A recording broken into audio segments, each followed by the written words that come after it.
America में university of Nevada के कुछ प्रोफेसर ने एक एक्सपेरिमेंट किया। उन्होंने वॉरेन बफेट की कंपनी बर्कशायर हैथवे के पोर्टफोलियो को स्टडी किया 1976 से लेकर 2006 तक का। उन्होंने यह देखा कि वॉरेन बफेट ने 30 सालों में कौन कौन से शेयर खरीदे हैं और उसके बाद उन्होंने यह कैलकुलेट किया कि अगर कोई इंसान वॉरेन बफेट के पोर्टफोलियो को कॉपी करता है और जब पब्लिकली ये पता चल जाता कि वॉरेन बफेट ने कोई शेयर बेच दिया और उस महीने के एंड में वो सबसे सस्ते प्राइस पर उस शेयर को बेच देता, तो भी दोस्तों वो 30 सालों में 21.1% का रिटर्न कमाता, यानी कि दोस्तों अमेरिका के इंडेक्स फंड से डबल से भी ज्यादा का। अब दोस्तों हम में से कोई लोग ये बोलेंगे यार ये तो कहने वाली बात है। एग्जैक्टली मुझे भी यही लग रहा था जब मैंने इस टॉपिक के बारे में रिसर्च की। लेकिन दोस्तों जब मैंने मोहनीश बोबरॉय के लेक्चर को सुना तो मेरी थिंकिंग थोड़ी सी चेंज हो गई थी, क्योंकि दोस्तों मोहनीश एक्चुअली में अच्छे इन्वेस्टर को क्लोन कर रहे हैं और दोस्तों किस तरीके से क्लोन कर रहे हैं वो भी उन्होंने एग्जैक्टली बताया है, जो दोस्तों आगे हम इस वीडियो में देखने वाले हैं। लेकिन दोस्तों इससे पहले कि हम उनके स्टेप को देखें, एक इंटरेस्टिंग स्टोरी मैं आपके साथ शेयर करना चाहूंगा जो दोस्तों मोहनीश बताते हैं। मोहनीश का कहना है दोस्तों कि माइक्रोसॉफ्ट एक अच्छी क्लोनर भी नहीं है। वो दोस्तों किसी और के प्रोडक्ट को उठाती है और उसे अच्छे से कॉपी भी नहीं कर पाती। उसके लिए भी दोस्तों उनको 3 से 4 इटरेशन लग जाते हैं। फॉर एग्जांपल दोस्तों इतने सालों बाद भी माइक्रोसॉफ्ट को पैसा विंडोज से आता है जो कि दोस्तों कॉपीड है किसी और से। उन्हें दोस्तों सेकंड सबसे ज्यादा पैसा मिलता है एमएस ऑफिस से, जो कि दोस्तों अगेन कॉपीड है। फिर पावर पॉइंट की बात करें तो वो भी किसी और कंपनी से कॉपीड है दोस्तों। माइक्रोसॉफ्ट वर्ड ये भी परफेक्टली कॉपीड है। एमएस एक्सेल लोटस से कॉपी किया गया है, यानी कि हर एक चीज कॉपी की गई है। सिंपली दोस्तों मोहनीश कहते हैं कि अगर हम सैम वॉल्टन की बात करें जो कि वॉलमार्ट के फाउंडर है, उनका आईक्यू भी ज्यादा नहीं है दोस्तों, लेकिन दोस्तों इसके बावजूद भी वॉलमार्ट एक बहुत बड़ी कंपनी है। अब देखो दोस्तों वॉलमार्ट ने पहले 30 सालों में कोई भी इनोवेशन नहीं किया था। वॉलमार्ट ने बस के मार्ट और सीयर्स के बिजनेस मॉडल को देखा, उसे अच्छे से समझा और फिर उसे कॉपी कर लिया। और तो और दोस्तों एक बहुत ही इंटरेस्टिंग एग्जांपल है मैकडॉनल्ड्स का। मैकडॉनल्ड जहाँ पर एक फुल फ्लेज्ड टीम है लोगों की जो कि ये डिसाइड करते हैं कि मैकडॉनल्ड का अगला दुकान को कहाँ खोलना है ताकि दोस्तों उनको मैक्सिमम प्रॉफिट मिल सके। इनफैक्ट जबकि दोस्तों बर्गर किंग के पास मात्र 2 ही लोग हैं जो ये डिसाइड करते हैं कि उनको अपनी दुकान कहाँ पर किस जगह खोलनी है, और वो इसलिए दोस्तों क्योंकि बर्गर किंग के जो 2 लोग हैं वो यही देखते हैं कि मैकडॉनल्ड अपना अगला दुकान कहाँ खोल रही है, और दोस्तों वो अपनी टीम को रिकमेंड करते हैं कि बर्गर किंग की दुकान भी मैकडॉनल्ड के जस्ट आसपास ही खुलनी चाहिए। लेकिन दोस्तों मोहनीश का इस बारे में कहना था कि अगर डेटा इतना ज्यादा क्लियर है तो लोग क्लोन क्यों नहीं करते। इसके लिए दोस्तों मोहनीश ने टॉम पीटर्स की एक बुक पढ़ी जहाँ पर दोस्तों उन्होंने एक स्टोरी पढ़ी। ये स्टोरी थी दोस्तों 2 बिजनेसमैन की जिनके पास दोस्तों 2 पेट्रोल पंप थे और दोनों के पेट्रोल पंप एक दूसरे से बिल्कुल करीब में थे, मतलब एक ही रोड में थे और एक दूसरे के बहुत पास में थे। तो दोस्तों इनमें से एक पेट्रोल पंप का मालिक हर रोज क्या करता था कि वो हर रोज बाहर निकलता था 1 या 2 घंटे के लिए। उसको जितने भी बाहर कार्स दिखती थी उन्हें बोलता था कि सर मैं आपके फ्री में शीशे साफ कर देता हूँ या फिर हवा डाल देता हूँ आपके कार्स के टायर्स में, और दोस्तों बाकी एक्स्ट्रा सर्विसेज वो भी वो फ्री में कर देता था। ये सारी चीजें देख के दूसरे बिजनेसमैन को ये लगता था कि यार ये कितना बेवकूफ आदमी है। लेकिन दोस्तों हुआ क्या कि जिन लोगों के कार के शीशे वो बिजनेसमैन साफ करता था वो लोग उसके लॉयल कस्टमर बन गए थे, और दोस्तों उसके लॉयल कस्टमर दूसरे पेट्रोल पंप में जाते ही नहीं थे, उसी के पास आते थे पेट्रोल भरवाने के लिए। और दोस्तों ये चीज दूसरा बिजनेसमैन देख रहा था। वो ये देख रहा था दोस्तों कि उसके कस्टमर कम क्यों होते जा रहे हैं और वो अपने कस्टमर को बढ़ाने के लिए क्या करेगा। लेकिन दोस्तों इन सभी चीजों के बावजूद उसने अपने कॉम्पिटिटर को कभी कॉपी नहीं किया, और तो और दोस्तों उसके बिहेवियर में भी कोई चेंज नहीं आया था। दोस्तों इस पर मोहनीश कहते हैं कि जब मैं एक IT कंपनी चला रहा था तो कई बार मेरे 1-2 एम्प्लॉइज मेरे पास आए और डरते हुए बोलते थे कि मैं जॉब छोड़ रहा हूँ और मैं एक बिजनेस करूंगा और तुम्ही से कम्पीट करूंगा। इस पर दोस्तों मोहनीश कहते थे कि हाँ तुम बिजनेस जरूर खोलो, लेकिन मैं तुम्हें सारी बातें बताना चाहता हूँ जो तुम मेरे बिजनेस के बारे में नहीं जानते हो। और दोस्तों मोहनीश उस एम्प्लॉय को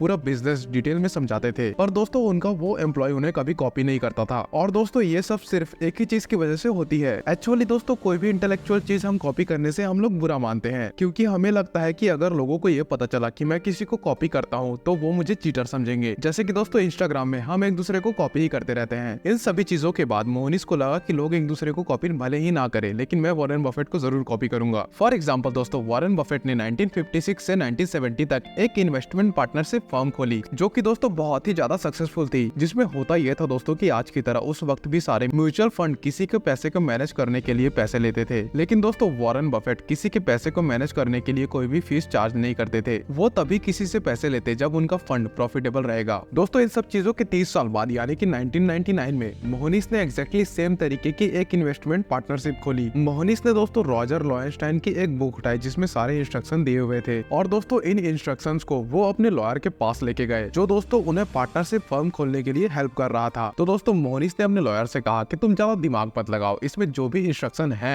और जो भी रूल्स वॉरेन बफेट ने लिखे थे उसे 100% कॉपी कर दो मेरे पार्टनरशिप फर्म में। अब दोस्तों जिनको फर्क नहीं पड़ता कि बाकी लोग उनके बारे में क्या सोच रहे हैं और जो आइजैक न्यूटन की तरह जायंट्स के शोल्डर पर खड़े होकर अपनी सक्सेस अचीव करना चाहते हैं। तो दोस्तों मैं आपको मोहनीश की 7 स्टेप प्रोसेस बताना चाहूंगा, जो दोस्तों उन्होंने 2015 में बॉस्टन कॉलेज में बताया था। इन 7 स्टेप में से स्टेप नंबर 1 आता है दोस्तों, फोकस ऑन देयर बिगेस्ट बेट, यानी कि दोस्तों 5 से 10 लोगों की लिस्ट निकालो जो कि बड़े इन्वेस्टर्स है और ये देखो कि उन्होंने किस कंपनी के शेयर्स लिए हुए हैं। फॉर एग्जांपल दोस्तों, अगर मैं यहाँ टिकर या मनी कंट्रोल में जाऊँ तो दोस्तों यहाँ पर मुझे लिस्ट मिल जाएगी सभी बड़े इन्वेस्टर्स की, जिसमें दोस्तों दिग्गज इन्वेस्टर्स के नाम जैसे कि अनिल कुमार गोयल, मोहनीश पोपराय, गोकुल अग्रवाल, राधा कृष्ण दमानी और दोस्तों लेट श्री राकेश झुंझुनवाला और दोस्तों विजय केडिया एक्सेट्रा। अब लेट्स सी दोस्तों, मैं विजय केडिया जी की पोर्टफोलियो को क्लिक करता हूँ और दोस्तों मैं यहाँ पर देख सकता हूँ कि उन्होंने किस किस कंपनी में इन्वेस्ट कर रखा है। फॉर एग्जांपल दोस्तों, Atul auto limited, Elecon engineering company limited और एक्सेट्रा एक्सेट्रा बहुत सारे नीचे देख लीजिए। अब दोस्तों इनके पोर्टफोलियो में बहुत सारी कंपनीज है। अब दोस्तों मोहनीश का कहना है कि हमें अगर इन्हें क्लोन करना है तो हमें इनके टॉप के 3 कंपनीज को उठाना है, जो दोस्तों उनके पोर्टफोलियो का सबसे बड़ा हिस्सा बनती है। ऐसा इसलिए दोस्तों क्योंकि यह इन कंपनीज में बहुत ज्यादा बुलिश है और इसीलिए दोस्तों इन्होंने इन कंपनीज में इतने ज्यादा पैसे इन्वेस्ट कर रखे हैं, या फिर दोस्तों इन कंपनीज से इन्हें बहुत ज्यादा रिटर्न मिला हुआ है। अगर दोस्तों इनके पोर्टफोलियो की बात की जाए तो ये करीबन 1600 करोड़ रुपए बनते हैं, जिसमें दोस्तों 300 करोड़ के करीब अतुल ऑटो का हिस्सा है और दोस्तों 370 करोड़ रुपए के करीब तेजस नेटवर्क्स लिमिटेड में है और दोस्तों बाकी भी आप देख सकते हैं। अगर दोस्तों हम शुरू के 4 कंपनीज को ऐड करें तो दोस्तों ये इनके टोटल पोर्टफोलियो का 50% होता है और दोस्तों यही 4 कंपनीज है जो हमारा फर्स्ट स्क्रीनिंग प्रोसेस पार करेंगी, यानी कि पास करेगी। सेकंड रूल कहता है दोस्तों, is it in my circle of competence, यानी कि दोस्तों इन 4 कंपनीज के बिजनेस मॉडल में से हम किस बिजनेस मॉडल को अच्छी तरीके से समझ सकते हैं। मे भी दोस्तों हम उसी इंडस्ट्री में काम करते हैं जिस इंडस्ट्री में ये कंपनी है। फॉर एग्जांपल दोस्तों मैं मान लेता हूँ कि आप टेलीकम्युनिकेशन की किसी फील्ड से बिलोंग करते हैं जो कि दोस्तों रूटर वगैरह बनाती है। मेन गोल ये है दोस्तों कि अगर हम एटलीस्ट जब इस कंपनी के बारे में आगे पढ़े तो हमें इसका बिजनेस समझ आना चाहिए। अब क्योंकि दोस्तों हमारे एग्जाम्पल में टेलीकॉम सेक्टर हमारे सर्कल ऑफ कॉम्पिटेंस में आ रहा है, तो दोस्तों हम विजय जी की पोर्टफोलियो की सबसे बड़ी कंपनी तेजस नेटवर्क्स को पढ़ना स्टार्ट करेंगे। थर्ड स्टेप ये कहता है दोस्तों, calculate what it is worth, यानी कि दोस्तों इस बिजनेस की एक्चुअल वैल्यू कितनी होनी चाहिए। अब दोस्तों इसके अंदर भी 3 स्टेप है, पीई एनालिसिस, पीईजी रेशियो और डीसीएफ एक्सेट्रा एक्सेट्रा। अगर दोस्तों आप इन सभी चीजों के बारे में नहीं जानते तो इन सभी चीजों के बारे में ऑलरेडी यूट्यूब में बहुत सारी वीडियोस अवेलेबल है। अब आता है दोस्तों 4th स्टेप, जो कहता है divide the above number worth by 2, यानी कि दोस्तों जो शेयर की वैल्यू स्टेप नंबर 3 में आई होगी उसे हम 2 से डिवाइड करेंगे। इस कॉन्सेप्ट को मार्जिन ऑफ द सेफ्टी कहते हैं, यानी कि दोस्तों 3rd स्टेप में हमारी कैलकुलेशन में कोई भी गलती हो भी गई तो भी हमारा इन्वेस्टमेंट सेफ रहेगा। स्टेप नंबर 5 जो कहता है कि अब ये देखो कि पिछले स्टेप में आपने कंपनी का प्राइस जो निकाला है क्या अभी एक्चुअल में उसी कंपनी का प्राइस उससे कम है या नहीं। अगर दोस्तों वो कम है तो वो अगले स्टेप में जाएगा, अगर वो ज्यादा है दोस्तों तो हम उस कंपनी को रिजेक्ट कर देंगे।